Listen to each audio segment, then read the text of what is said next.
Everybody for coming, especially to the two poets, Richard Cole and Michael Gilmore.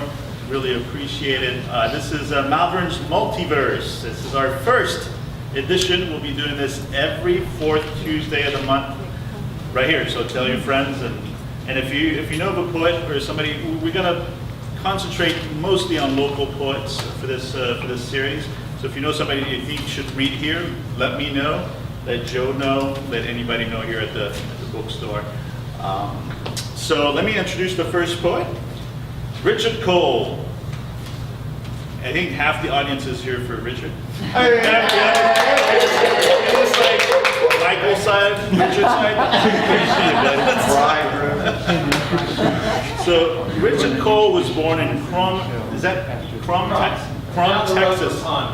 Huh? It's down the road from Ponder. Really? Yes. Wow. Can't make that up. No. He has published 2 books of poetry, The Glass Children, the University of Georgia Press, and Success Stories by Limestone Books. His 3rd book, Song of the Middle Manager, was recently accepted by Kalos Press and will be released in 2017. He is also the author of a memoir, Catholic by Choice, published by Loyola Press. And he just informed me that he is also a painter. So, Richard, if you'd like to come up here. So we're going to start out with just a quick little Q&A so we can get to know the poet a little bit better. Then I'm going to ask Richard to read for about 15 or 20 minutes. Also, just a reminder, we have refreshments, cookies, water, and such. And of course, we have books by both poets and by myself. So please help yourself pay for these books. This is how we keep this bookstore open. So what brought you to poetry? You've been doing it for 30 years, you told me. That's a long time. 40? 45. 45, oh my God. I was looking for a place to hide. Okay. I was at Berkeley, big graduate school, and suddenly I wasn't the brightest star in the galaxy. I was just, a star among all the others. And I thought, well, what can I do that maybe some other people can't do? So I started writing poetry. And somebody told me about Robert Bly, so I started reading this guy. And after years of trying to be this sort of logical machine, mind like a steel trap, which nowadays sounds kind of weird. But it was attractive at the time. I was learning how to appreciate what I can't fully understand. And so my mind turned inside out, and I started going into a different direction. What direction is that? Minneapolis. After some years, I finally just sort of burned out on the doctorate that I was working on, and looked at a map and thought, okay, I need to go someplace. I need to find some place to write. I need some place with a very good public library system. And on the map, there was Twin Cities. So I thought, well, if I ever write a book about the winter, that's a good place because I grew up in Texas, So let's go out to there. So your faith, Catholicism, and I'm asking this because it's a big part of what you write. How did you find yourself writing about your faith and why you feel it's so important to write about it? I was pushing 50, and I wasn't in a crisis, but it just felt like a bad piece of writing where, you get it back from the teacher and they say, needs concrete examples, more images, and, so forth. But my wife found this little advertisement in Texas Monthly about this monastery down in South Texas. So she was tired of hearing me complain, so she said, here, I'm going to give you a birthday gift. I'm going to send you away for about 3 days, and you can read and have a quiet place and everything. You'll probably come back maybe in better shape. So I said, thank you very much. And went down there. And at first, my immediate reaction was, well, I'm not Christian. I'm not, a person of faith. Get out of here. They'll probably card me at the gate or something. But they didn't. And the days went by, and absolutely everything made sense. I mean, everything that I saw. And I fell in love. I fell in love with a Mass. And I was listening to it, and I thought, okay, this has been written out beforehand. This is not extemporaneous. This is poetry. I don't know what these words mean. This is a poem. It is a complete, unified poem from first to last. So it's like the girl in Jurassic Park where she sits down at the computer and she says, okay, this is Unix. I know this language. And I thought, okay, I don't know what's going on, but I know this language. And I fell in love. It was my midlife crisis, you know. I could have bought a red sports car, but That's what I did. I fell in love with that, and I fell in love with the church, and I fell in love with God, and joined it. So that was. And that's when you started working on your memoir. Yeah, it seemed like the next best thing to do. And so you have a book of poems coming out later this year. Mm-hmm. Is your faith a big part of that? What was the influx of that book of poetry that's coming out? Are you going to be reading from this book tonight? Yes. Okay. Yes, I will. It's partly God stuff, and it's partly business, which I write about a lot. Yeah, I noticed that when I was kind of stalking you a little bit online, and you kind of missed the God stuff. I know I'm kind of weird that way. The God stuff and the business stuff, how do those two kind of fit together? Well, they do. I'm not a transcendentalist. I'm incarnational in a Catholic sense. I mean, it's all right here, and objects glow from within. That just seems to make sense. And the way I look at it, all of reality, and hold on here, folks. I know how I'm sounding. The door is closed, and this is a friendly house. The way I look at it, all of reality is a thought burning in the mind of God. So that tree out there is not just the tree, it's something burning in the mind of God. And that's what I try to do with my paintings more and more, to show this incandescence. Gerard Manley Hopkins talks about this, Heraclitus talks about this. It's a kind of mystical understanding of how things fit together. So it's not transcendental, trying to escape from the world. It's embedded in the world. Everything, this book, everything, all of us, we are all masterpieces of God. And that's just the way it is. It just seems sort of like a no-brainer to me. Well, thank you so much for coming here tonight. I really appreciate it. And I can't wait to listen to your poetry. Would it help if you had a stand? Or Yes. Okay. Yes, I'm a stand person. For that introduction. And thank you, everybody, for being here. I know you could be at home, you could be helping make America great again, political rallies, but you're not. You chose to be here, so bless your hearts. We all appreciate it. There is becoming a sort of tradition among some poets. The first thing that they read is poetry by another poet, which I think that's a very good and healthy and big-hearted thing to do. So I'm going to begin with a couple of examples of heightened language. Now keep in mind, I've been a copywriter for about 30 years. This is from Soft Surroundings, mail order catalog. Some of you recognize this name. I see some nods here. And whoever does this, they do a good job. They really, really do. So this is a description of a quilt. And it's a sort of orangish quilt, but it's not really. He describes the colors of this quilt. This is Sunset Silk Collection. Ablaze in a gorgeous umber palette that gently shifts from sunny orange to rich russet. This collection is as dramatic as a tropical sunset. Artisan crafted of lustrous silk with textural channel stitching, each piece is hand dyed, so variations in color are to be expected and celebrated. Reverses to russet controlled backing. Shorn has to the closures. Lightweight cotton fill. Dry clean.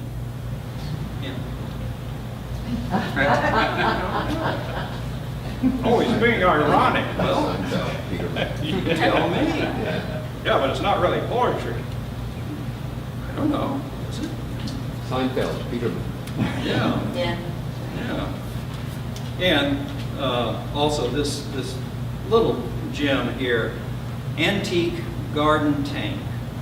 Not for koi, but you know, the tank top that can be worn. Antique garden tank. And listen to the prosody here of this sentence, the internal rhythms, the gradual crescendo, and then slow, gentle cascade in the middle of this first sentence. Inspired by antique lace, our cotton-lined mesh tank showcases panels of embroidery and ribbon soutache and a flattering A-line shape, finished with fun fringe at the hem, adjustable straps, poly, cotton, washable, import. This is, yeah, it stirs the heart.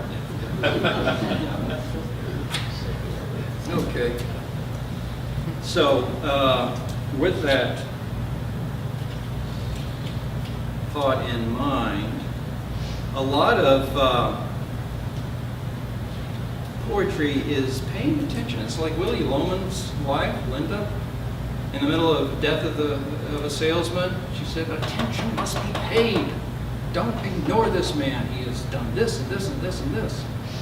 And so often it's so easy to ignore things. Thomas Merton said that perhaps the main spiritual danger of our age is distraction. We just have trouble stopping and taking notice. So this is about a strip mall. My dad, all the time I was growing up, he never had a job, not a single job. He always had a business. And I remember driving down the road and he would point out this shop or that location or that restaurant. And sometimes he knew the owners, but he'd talk about real estate and the importance of that and so forth and other.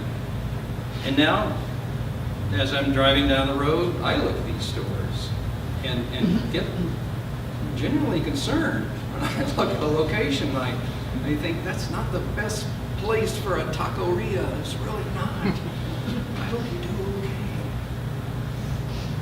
So this is about paying attention, among many things. The beauty of a strip mall is the beauty of a minor dream turned quietly aside at the end of the day. The beauty of the small, impossible ledgers recording hope against subtraction, and finally closed with a sigh. Every unremarkable donut shop is somebody's act of faith. And somewhere between almost and never quite, in the last miles of aging neon and plastic backlit signage, here too is poetry, where the books will someday be balanced and the future is always a bargain. Every 99 cents. I'm trying to read these slow because I have a hard time listening to poets read their work. And it just goes so fast, I can't process it.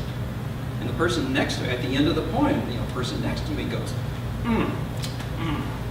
I'm thinking, what did he say? So I'm okay on a sheet of page. I can deal with that. Good thing I'm a writer. And continuing this theme, it's been a joke over the years with my wife and the two boys that our house, which we sold this year, downsized, was the house that brochures built. So that's the title of this. The House That Brochures Built. My finest work, to be honest. The thousands of slick four-color brochures to support my wife, myself, two sons, and a home, selling life insurance and security bonds, selling porta toilets and hard cheese, selling faith, reassurance, and calm. I've lit candles for clients and prayed for their welfare and prayed for their business. And for years I've prayed for the copy, and the copy has come, well hacked and sweated, typing the words that work for these artful books, songs of myself, each one my best shot, none of them sung.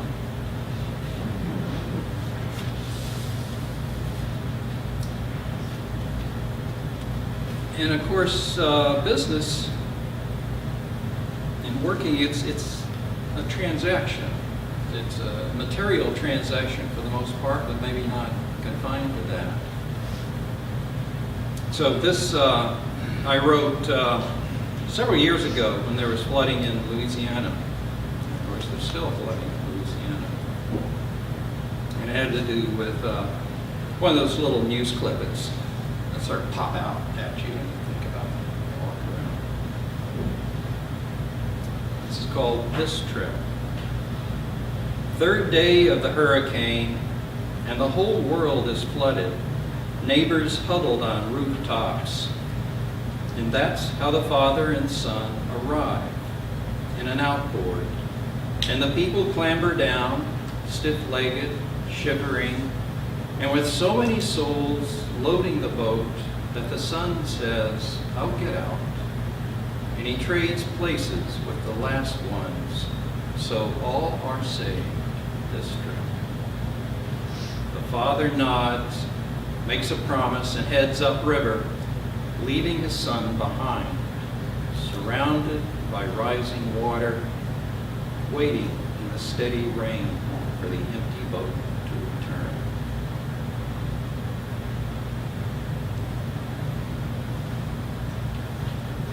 There's a very nice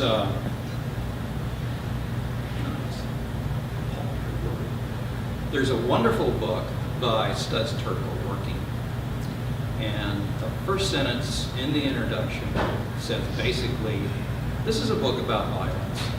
Violence to the soul, violence to the body.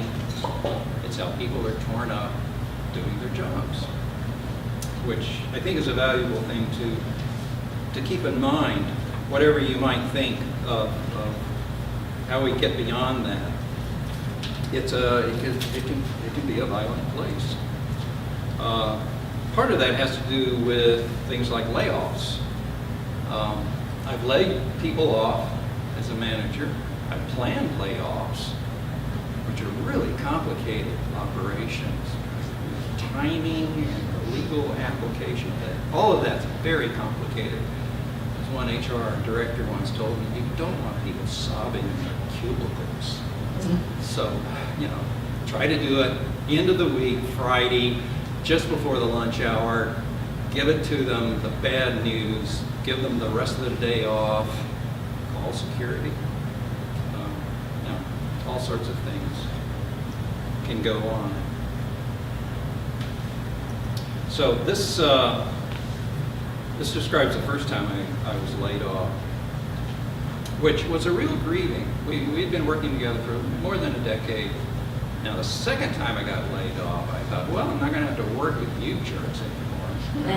It was liberating.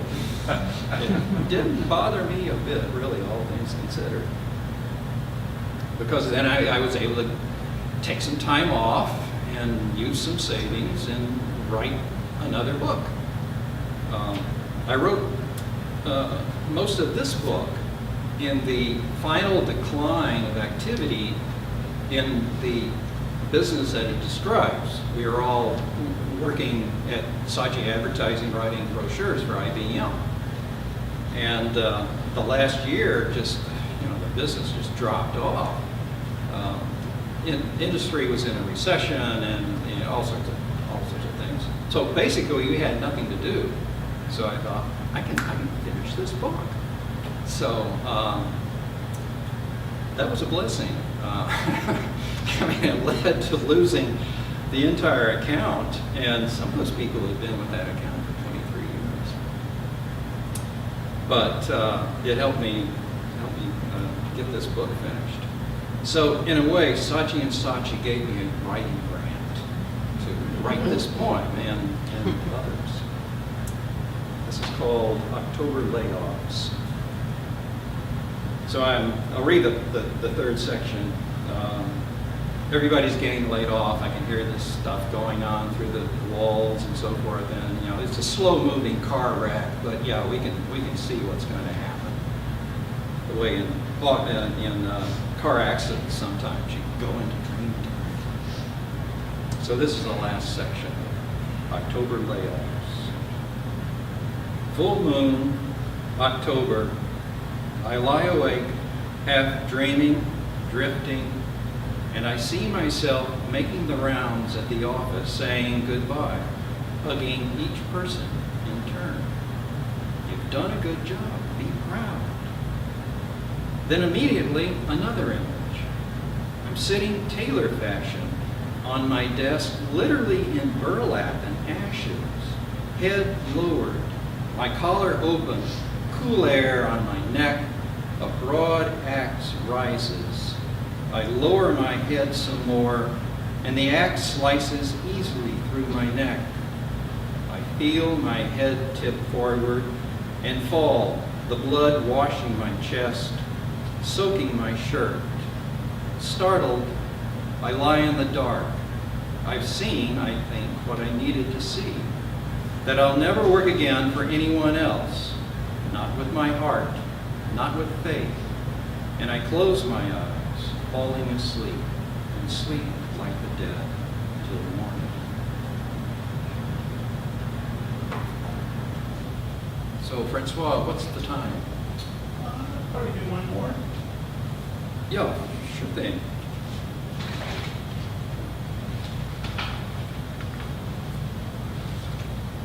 So this is the title poem from the third book that may come out the latter part of this year or early part of next year. Let's see. Song of the Middle Manager. I have walked down silent corporate hallways, deep in the belly. I have worn the white shirts of fire with muted tie, dark shoes, and matching wallet. I have eaten the cocktail weenie at company picnics and listened to the bosses and admired their muscular toys. I have laughed with the eager lieutenants. I have kissed ass and pondered. I have watched over my unwavering people and watched them disappear into void. I have cleaned out my desk. I have felt a company go under.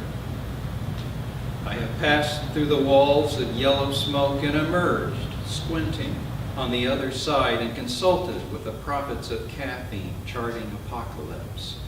Who will be saved and who will be marked as losers? I have lost my dreams in exchange for others smaller and stronger. I have caught the last flight out of Omaha. I have made my connections. And at times, alone in the early morning, somewhere between the parking lot and divided office, between the checks and daily inches of accommodation, I have seen such beauty in the air and paused if only for a moment. I have gone so far and not gone further. I have walked through other doorways filled with light. Thank you.